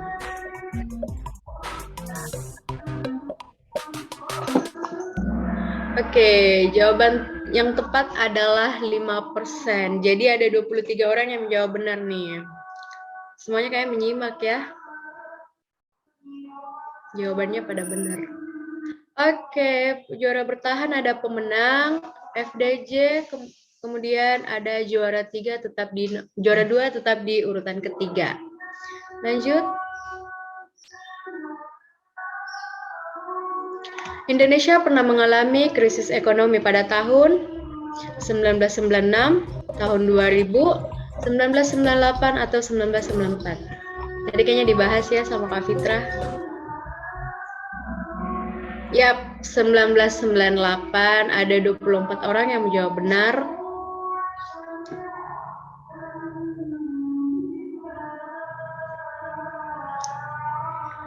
Juara bertahan tetap berada pada pemenang. Kemudian yang kedua adalah FDJ, juara 2 digantikan oleh Indah. Oke, lanjut. Bagaimana kondisi ekonomi Indonesia pada saat adanya COVID-19? Apakah meningkat, stabil, tidak berpengaruh, atau menurun? Semuanya pasti tahu dong, nggak mungkin ada yang salah. Yap, menurun. Betul sekali. Ada 26 orang yang menjawab benar. Masih ada 1 yang salah, guys. Pemenang hebat ya, masih berada pada urutan pertama dengan FDJ. Kemudian Fadel ada di urutan ketiga. Oke, next. Yang mencatat pertumbuhan ekonomi dengan hasil berada pada angka 7% adalah Badan Pusat Statistik, Perekonomian Indonesia, Akuntansi Keuangan Daerah, atau Akuntansi Keuangan Pemerintah. Yap, Badan Pusat Statistik. 17. Langsung aja, panitia, next. Di akhir aja ya, pemenangnya.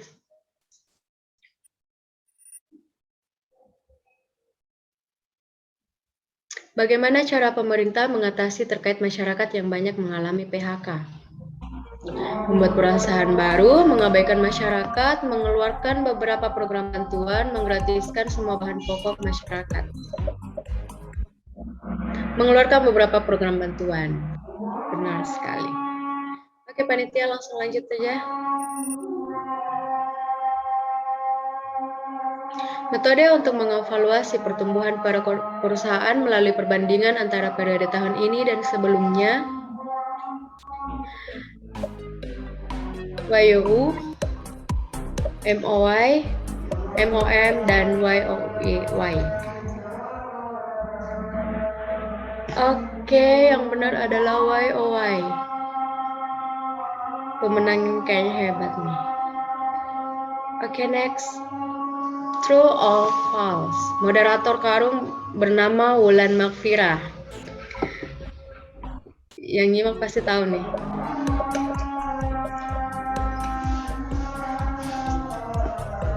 Yeah, it's true. Masih ada yang salah ya, kayaknya tidur nih. Oke, langsung di next, panitia. Apa tema Karung hari ini? Meningkatnya pertumbuhan ekonomi 7%, memaknai 7% angka pertumbuhan, memaknai angka pertumbuhan di masa pandemi, dan memaknai angka pertumbuhan 7%. Yap, betul sekali ya, yang hijau guys.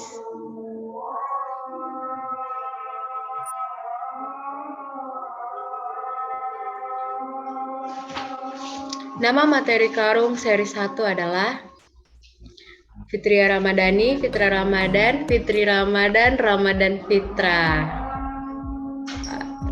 Pasti bisa jawab nih semuanya.